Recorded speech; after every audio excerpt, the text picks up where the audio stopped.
Welcome to Fanmade Friday. This is a series where I rank 3 fan-made islands you guys suggest. Here's the rules.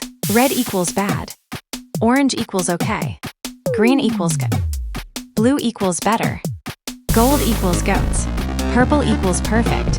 And my favorite will wear a crown if it's above the gold tier.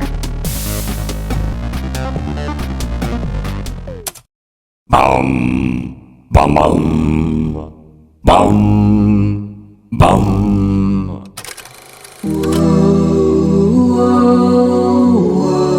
This monster doesn't fit the vibe at all. The island is really silly and fun, but this monster sounds creepy and weird. I'm not going to put it in F tier because it's not bad by any means. It just doesn't fit the island in my opinion.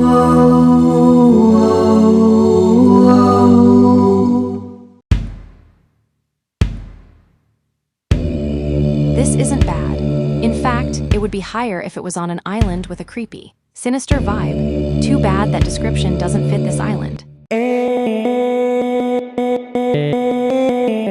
It has a lot of flaws. It plays once for a couple of seconds. The vocals sound like an FNF mod and other stuff, but it's not terrible. This monster is the most underutilized. This and the other wind instrument on the island could have duetted and harmonized really well.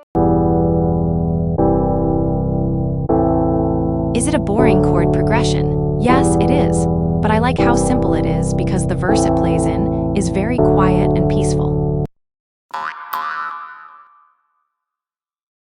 It's a transition monster, that's all it is. It's this high because it adds to the silly vibe. I think it's catchy but underused. The only time it plays is during the second half of the chorus. Wish it played more.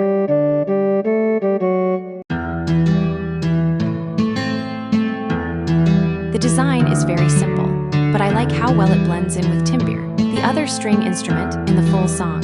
It could be louder though.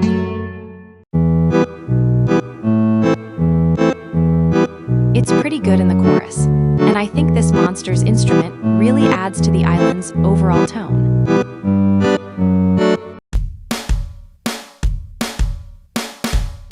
I like this monster and think the percussion is good. I just think it gets repetitive because it only has one track.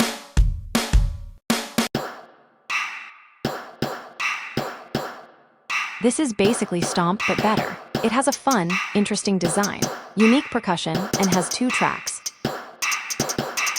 For an inkling, you really know how to sing. This is the catchiest vocal on the island by a long shot.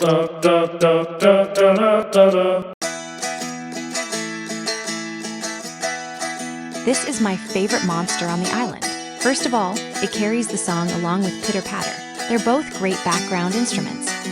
Secondly, it has a lot of tracks that sound similar, but have a little pitch and rhythm change to make the tracks somewhat different. The only thing I would say is lacking about the monster is the design. Some of the designs need some work, but overall, this was pretty good. Well, that's the end of the Alpine Island individual sounds ranking. Let's go review the full song and see my final thoughts on the island. Now it's time to talk about the Alpine Island full song. I would say it's pretty good, and I like how almost all the monsters play in harmony.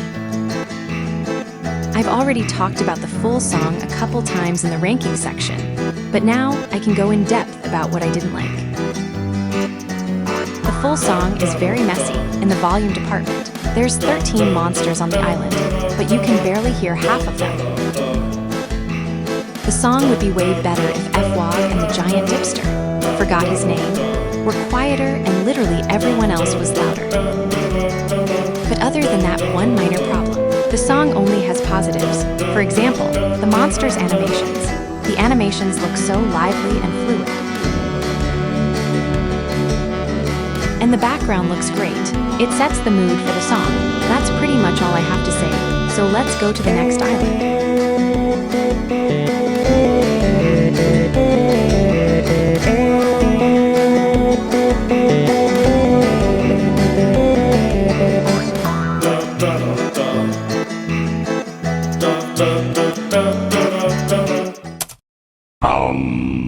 Bum, bum, bum, bum.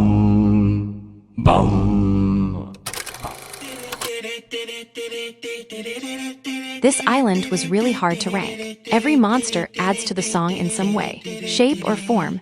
Ma just so happened to be in last place. But the vocals sound pretty weird in my opinion. Someone needs to give this guy a cough drop.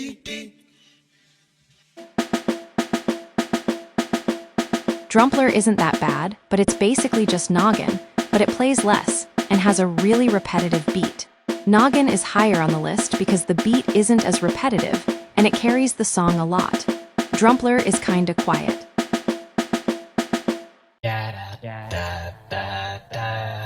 I don't have any problems with Yap. He's a good vocal, and if you like him, good for you. I just can't put him higher on the list. He's a really catchy vocal, but he only plays once. Every monster on the island plays in at least 2 verses, so I think Yap should deserve that same treatment. For a fan-made seasonal, it's pretty alright. I like how he repeats his name like a Pokémon, since both games are pretty similar. In both games, you collect creatures and make them do things. In Pokémon, they fight. In my singing monsters, they mostly sing, but fight in the Colossingum.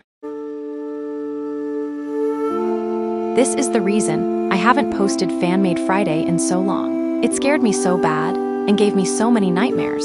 I didn't feel like ranking Fan-Made Friday. But jokes aside, this monster is a good background instrument and helps the song a lot with its mysterious vibe. Mammoth is a good monster with a good rhythm, but I think another monster with the same rhythm is better than him. The deep voice does fit the island, but I think the instrumental version is better, aka the monster above Mammoth.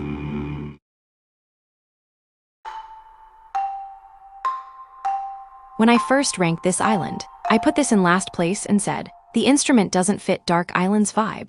I don't know how brain dead I was back then. This is amazing by itself, and in the full song.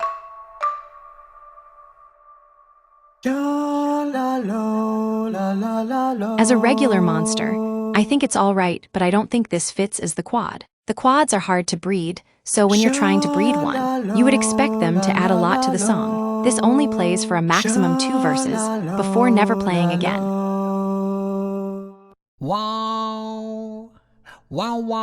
F-Wog and Toe Jammer are the best duo in this song. They both go back and forth at the beginning, and they sound great together. Again, the duet between Toe Jammer and F-Wog is legendary. I put him higher though because Toe Jammer's deep notes are a great addition to the song. I also like how expressive his animation is. Toe Jammer has more cartoony movement compared to the others. Just wanted to point that out. It's a nice brass instrument that adds a nice touch to the Mammoth verse, plus it's really good at the ending. It's not perfect. If I were to make it better, I would make it play throughout the song like Noggin or T-Rox. With a deep horn like this and another track similar to Toe Jammer, I think he would make an already perfect song way better in my opinion. He was so close to a perfect monster. Anyways, let's go into the top 5. These monsters are perfect and carry the song on their backs.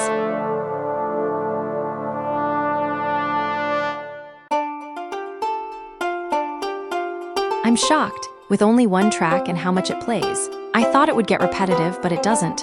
It's amazing. This is another monster that I put low in my last ranking. I'm so glad I re-ranked this island because I had no idea what I was talking about back then. The first track is a good but generic chord progression. The second track is my favorite. It's really catchy and goes well with a lot of monsters. I know some people would put this monster lower, but I appreciate the echoes he provides for the song. The song would sound weird without them. Plus the redemption is crazy. He went from a green tier monster, which meant mid before orange, in the last ranking to a perfect tier monster. T-Rox and the other monsters above it are the foundation of the song. Without them, the song would sound very bland. The first track is a good beat drop for the intro. It makes the transition to the next verse feel a lot cleaner. And when it transitions to the next verse, the second track starts playing. This is the main track that plays in the song, and it is great. I've said a lot of positive things about T-Rox, but this isn't even the best percussion on the island. It's actually a single element.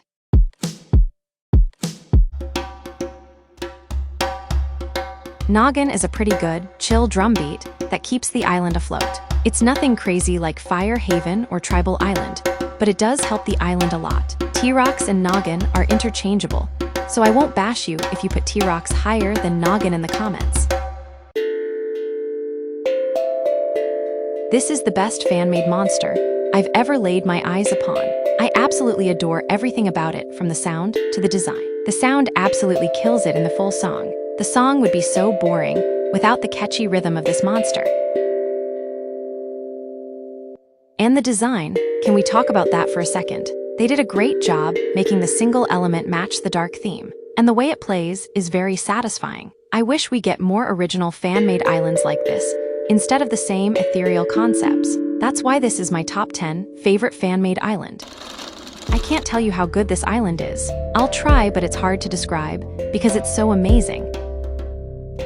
This song is literally perfect. If you don't count a couple of monsters being quiet, I can't think of a single thing wrong with the song. All the monsters are pretty chill, and the song is pretty empty in a good way. I think it creates a nice atmosphere for the island.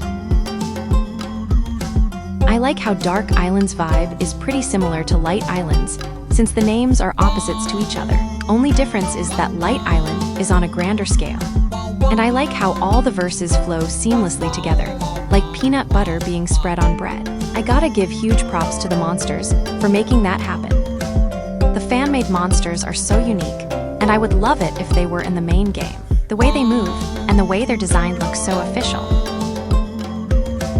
And did I mention how catchy this island is? There's plenty of monsters that have been stuck in my head since the first time I listened to this island, 2 years ago.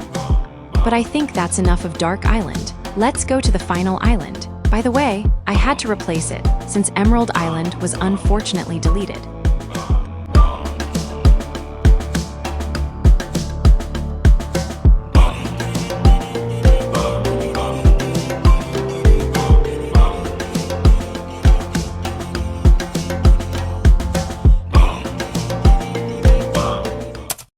Bum, bum, bum, bum.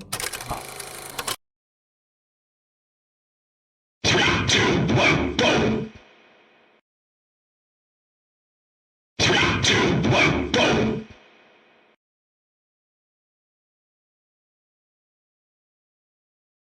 Um.